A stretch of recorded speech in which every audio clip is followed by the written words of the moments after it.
Hello दोस्तों, नमस्ते, प्रणाम। मैं हूँ आपकी उर्मिला। अपने पारंपरिक लोकगीत में आप लोगों का स्वागत करती हूँ। आशा करती हूँ कि आप लोग स्वस्थ होंगे, मस्त होंगे।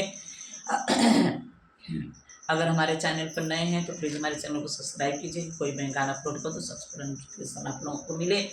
और आइए एक बहुत प्यारा सा ललनवा की गीत सुनाने जा रहे हैं।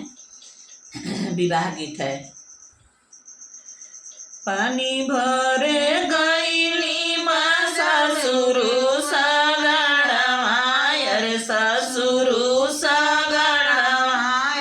में गवारो के लहरी रहरे ललनवा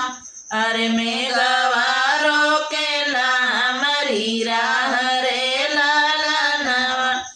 छोड़ा छोड़ा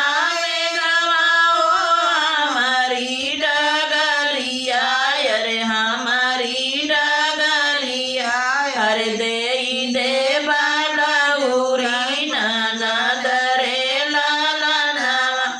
अरे दे बलौरी ननदरे ललनवा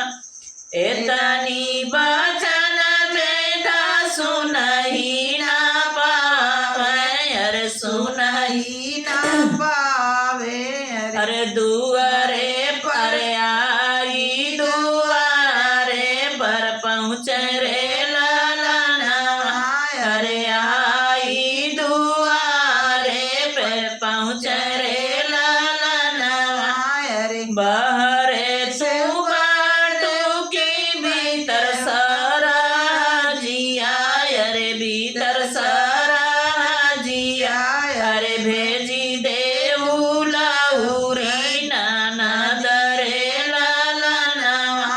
अरे भेजी देऊ लहुरी ननदरे ललनवा अरे कैसे कबेजी में ग तू अरे संगवा अरे तू अरे संगवा अरे तू अरे नगरवा दुआर रे ललनवा अरे तू अरे नगरवा दुआर रे ललनवा एतनी बचन में ग सुनही ना पवन अरे सुनही ना पवन अरे महल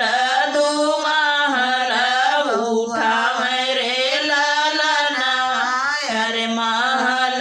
दू महल उठावे रे ललनवा अरे बहरे सुबाटो की भीतर सारा जिया अरे भीतर सारा जिया अरे भेजी देऊ लहुरी ननदरे ललनवा अरे भेजी देऊ लहुरी ननदरे ललनवा कैसे कबेजी में तू अरे संगवा अरे तू अरे संगवा अरे नाही तू अरे गाड़ी मोटर कार रे ललनवा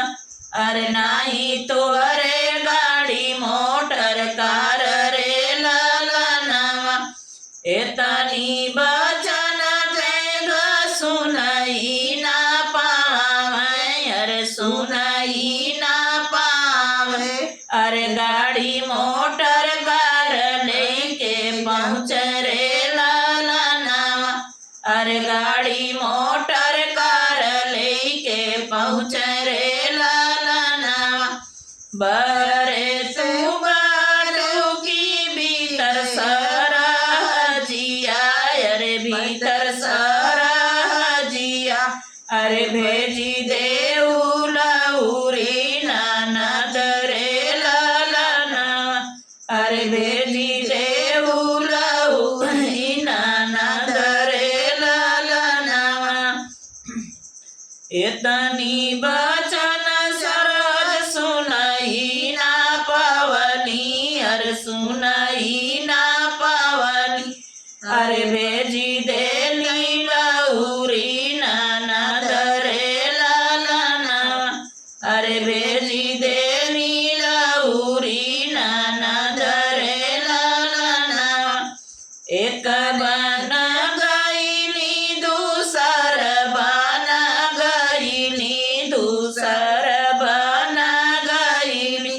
अरे तीसरे में झील में डराई रे ललनवा,